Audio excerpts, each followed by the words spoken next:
Hello, my name is Stephanie Intong Banuga, and today I will present my hyperbolic geometry model using the Beltrami-Klein desk. Geometry has evolved from Euclidean assumptions to non-Euclidean thinking, and this model demonstrates how hyperbolic geometry behaves and why it is consistent. So first, I drew a circle to represent the ideal boundary of the hyperbolic plane. All points and lines in this model lie inside the circle. So next, I place a point inside the desk and label it P in red. This point represents a location in the hyperbolic space. I then drew a straight line chord across the circle and labeled it Q in blue. In the Beltrami-Klein model, hyperbolic lines are represented as straight chords inside the desk.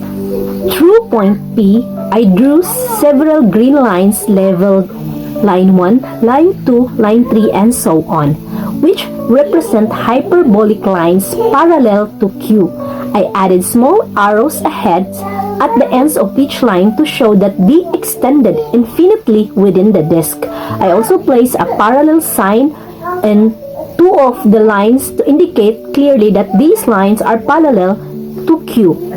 These demonstrate the hyperbolic parallel postulate, where infinitely many parallels can pass through a single point. Next, I constructed a perpendicular from P to line Q.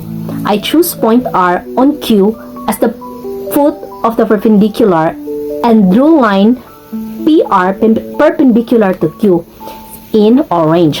I also added a small right angle symbols at R.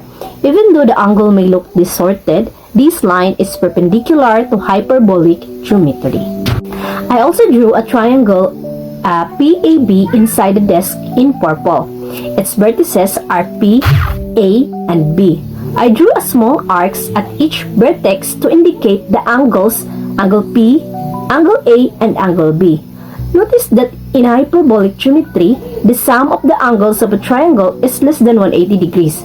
This is one of the fundamental properties that differentiates hyperbolic geometry from Euclidean geometry. So this model is mathematically consistent because all points of line and lines follows hyperbolic rules. Parallel lines behaves as expected.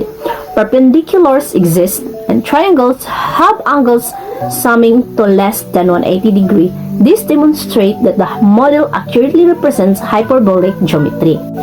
In conclusion, this Beltrami-Klein model demonstrates infinitely many parallels through a point, existence of perpendiculars, triangle angle sum less than 180 degrees, overall consistency of hyperbolic geometry.